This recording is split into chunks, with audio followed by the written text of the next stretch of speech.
Bonjour à tous. Sur le dessin précédent, on a tracé les pas et avec les chambrées, on a tracé les pas de l'arpa, l'arrêté et du chevron. Dans le dessin suivant, on fait la même chose. On trace d'abord toutes les pas des arbres à l'étrier, chevrons et arrêtiers. Et après, il faut qu'on trace la coupe d'englement. La coupe d'englement, c'est quoi? Je vais vous partager mon dessin en 3D. La coupe d'englement, c'est la coupe de la fourrure d'arrêtier et l'arbre d'arrêtier contre mon poinçon. Et du coup, ça fait cet angle ici-là de coupe. Comment on trouve la coupe d'englement? Pour trouver la coupe d'englement, il faut qu'on prolonge les faces du poinçon à couper les faces de notre arrêtier. C'est-à-dire, vide dessus, on prolonge cette face-là ou cette plan-là à couper l'arête ici de mon arrêtier et dans l'autre sens, c'est pareil. Du coup, ça nous donne 4 points. Ces 4 points-là, quand on prolonge, on les numérote. 1, 2, 3, 4.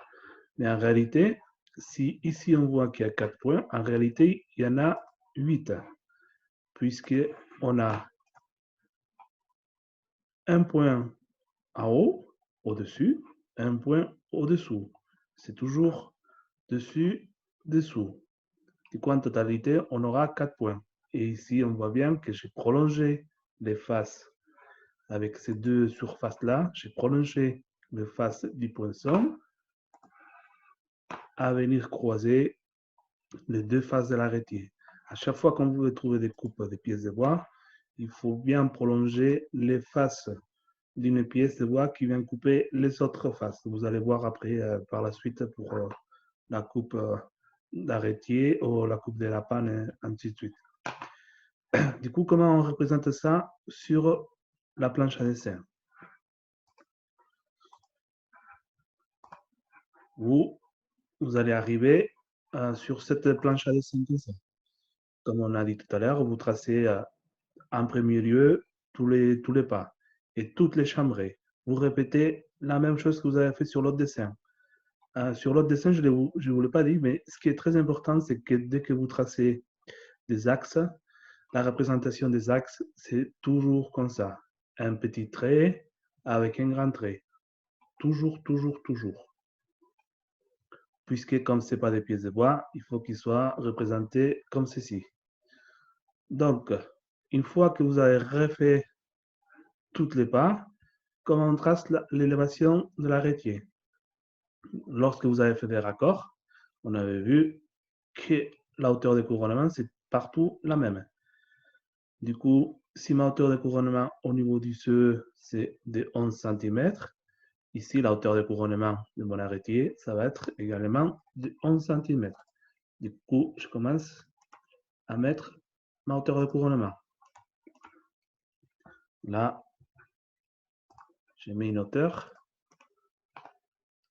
comme on voit, de 11 cm. Une fois que j'ai tracé ma hauteur de couronnement, je trace mon latis. Ça, c'est mon dessus d'arrêtier. Une fois que j'ai tracé mon dessus d'arrêtier, auparavant, on a tracé les chambrées. Dessus chevron, dessous chevron qui est également mon dessus de panne et mon dessous de panne. Les pièces de bois, ils s'arrêtent à la face. Je veux dire, la panne, elle est clouée à la face et l'empanon, il est cloué à la face. Du coup, quand je tourne les points, je les tourne toujours par rapport à la face de mon arrêtier et toujours perpendiculaire. C'est-à-dire que ces points de chambrée qui viennent se glisser parallèle à la ligne d'égout, je les remonte perpendiculaires, comme ceci.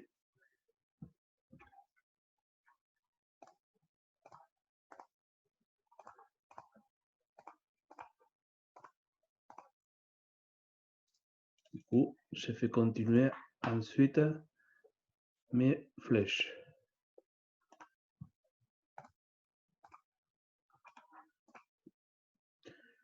Celle-ci-là, le dessus des chevrons, quand je les renvoie perpendiculaires, va me donner la valeur du délardement.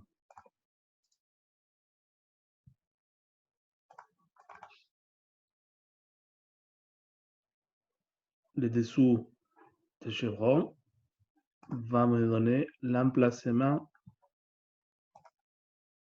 du dessous des chevrons au niveau de l'arrêtier. Et entre ces deux traits-là, j'aurai ma chambrée des chevrons. Et mon dessous de panne va me donner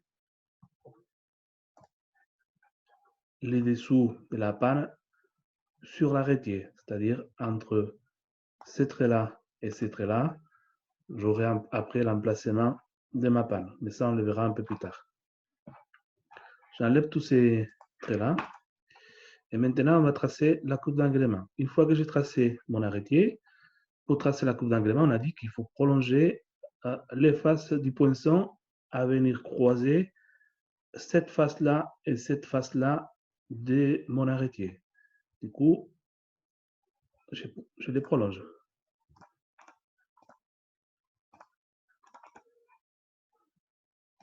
Je mets mon trait ici et mon trait ici.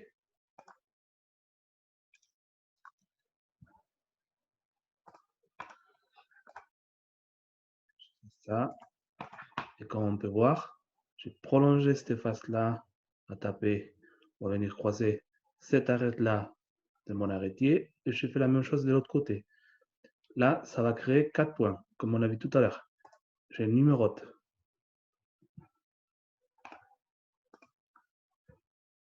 Vous pouvez mettre des numéros comme des lettres, ça c'est comme vous voulez ou rien du tout. Après, chacun trouve sa méthode. Là, une fois qu'on a mis les numéros, mais on va faire la même chose que tout à l'heure avec les pas. Mais ces 4 points, on va les monter perpendiculairement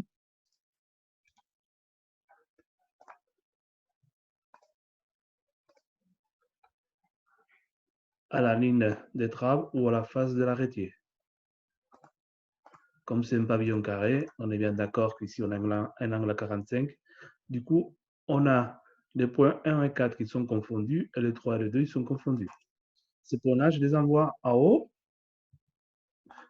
et je trace ces deux lignes. Du coup, je numérote les arêtes.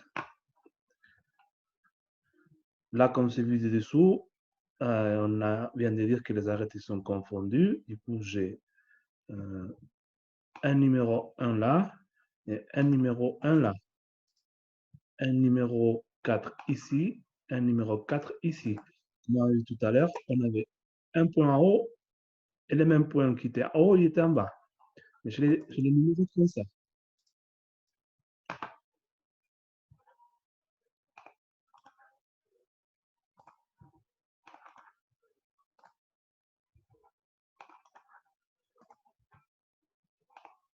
Et là, j'aurais tracé ma coupe d'englement.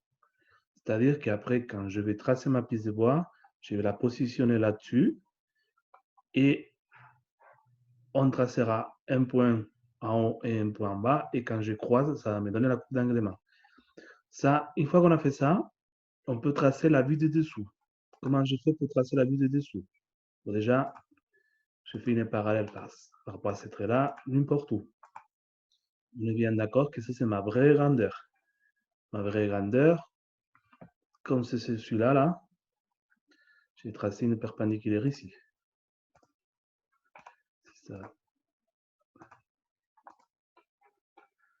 Toujours par rapport à mes plus grandes longueurs. Là, j'ai copié mon trait. J'ai mis mon épaisseur d'arrêtier. Si je me rappelle bien, c'était c'est 1,4 cm. Du coup, je rajoute 1,4.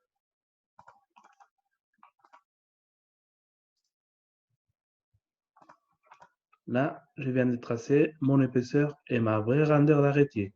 Quand je trace ma vraie grandeur d'arrêtier, c'est pareil, je fais une perpendiculaire à mon lattice.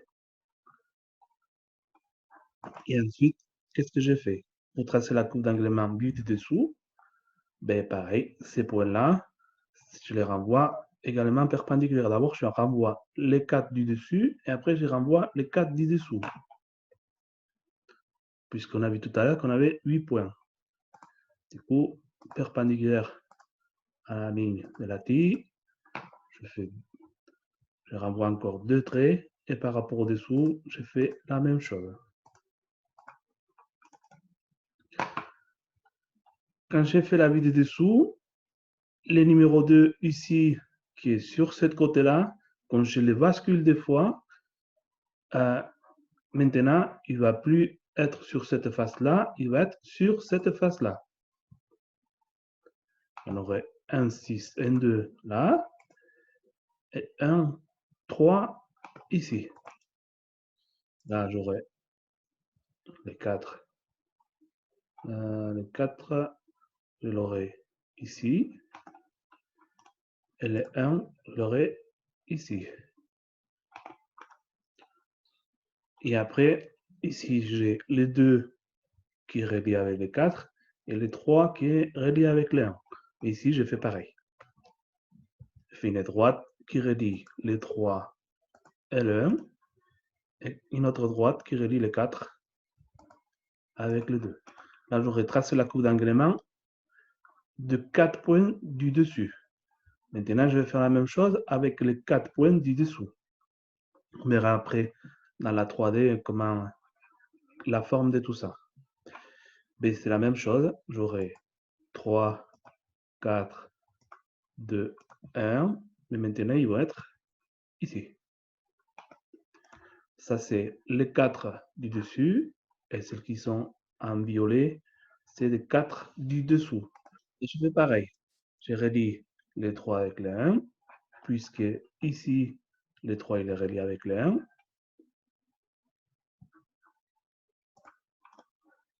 Et les 2 avec les 4.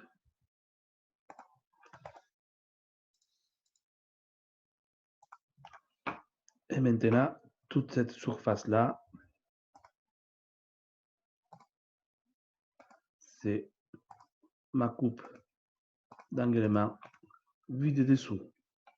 Je vous montre en 3D qu'est-ce que ça donne.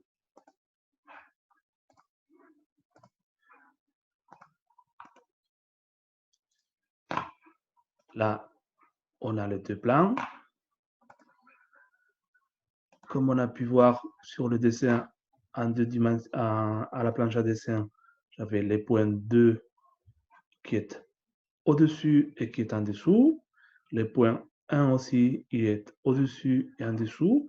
Et de l'autre côté, j'ai la même chose. Les 3, il est aligné sur la surface verte.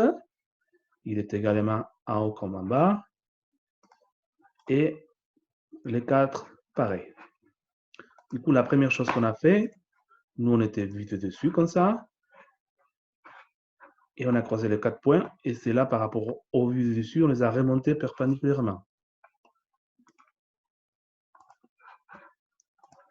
Du coup, nous, et ce qu'on a fait à la planche à dessin, c'est ça. D'abord, j'ai couché comme ça. On voit bien, là, il est chassé. Du coup, j'ai les chambrés qui me donnent les différents chambrés du dessus du chevron et de la panne. Et ici, j'ai les 4 arêtes.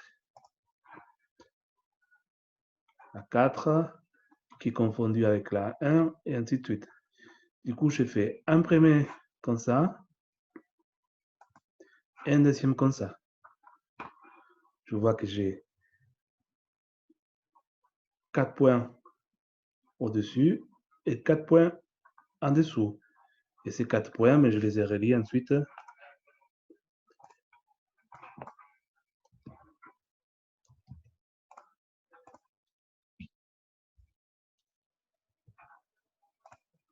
entre eux.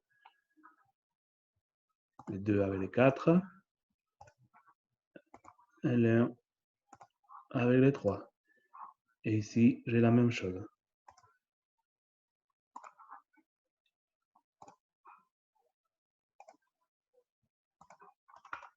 Et toute cette surface-là qui est ici, c'est ma coupe d'englement, vide dessous.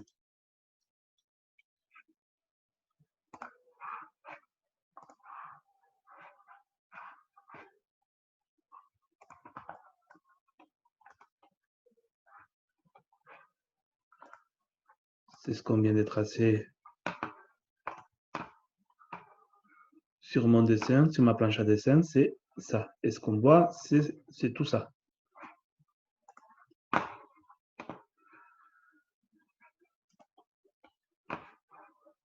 On a également les pas ici.